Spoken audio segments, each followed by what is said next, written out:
Hello everyone, good morning. Welcome to my mini vlog. खरं तर आज लवकर उठून मी चाललेली कॉलेजला. आता म्हणा इतक्या लवकर? हो, कारण केसेस होत्या. खरं तर मीच उशिरा जाणार होते.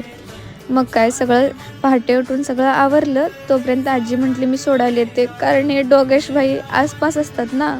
आणि मी तर जाम भीते. आणखी त्यात रस्त्यात कोणीच नसतं येता जाता. आणि तसंही मी लवकर चालले की मला आजीच आमची सोडायला येते. मग काय, मी आणि आजी रस्त्यातून गप्पा मारत मारत मारत मला आजी स्टँडपर्यंत सोडायला सुद्धा आली. कधी स्टँडपर्यंत पोचले हे पण कळालं नाही. मग शेवटी आजीला बाय बाय केलं आणि तिथून मी चालले कॉलेजला. खरं तर आजीला मी रस्त्यात तिथंपर्यंत सोड, तिथून मागं जा, आणि तिथं कुत्री दिसली की परत नाही आजी आणखीन जरा मला पुढं सोड. असं करत करत आजी शेवटी मला स्टँडपर्यंत सोडायला आली. खरं तर आईनंतर ही आजीच असते जी आपल्याला इतकं प्रेम आणि जिव्हाळा देत असते. कारण जोपर्यंत मी पोहोचत नाही स्टँडपर्यंत तोपर्यंत ती तिथंच तशीच उभारलेली.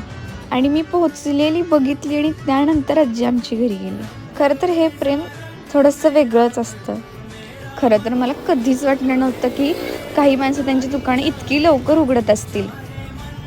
पण प्रत्येकाला मेहनत करून वरती जायचं असतं, वरती एखाद्या लेवलला पोहोचायचं असतं. त्यामुळे प्रत्येकजण आपापली काम लवकर उठून मेहनतीने करतच राहतात.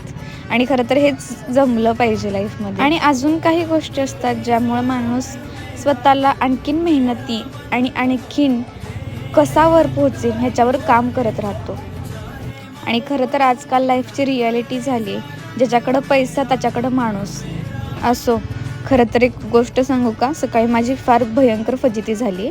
खरं तर माझीच बस आहे म्हणून मी त्या दुसऱ्या बसमध्ये चढल्या, ज्या बसमध्ये नाव वगैरे काहीच लिहिलं नव्हतं. आणि तिथं जाऊन बघते तर ती बस दुसरीकडेच निघालेली. तोपर्यंत मी उतरले आणि तिथून मग मी पेठ नाक्यावर बस पकडून कराडला आले.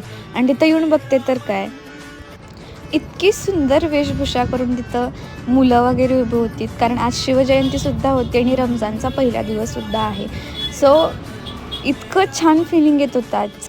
आणि हो, तुम्हालासुद्धा शिवजयंतीच्या खूप खूप शुभेच्छा और रमजान बहुत बहुत मुबारक. Thanks for watching.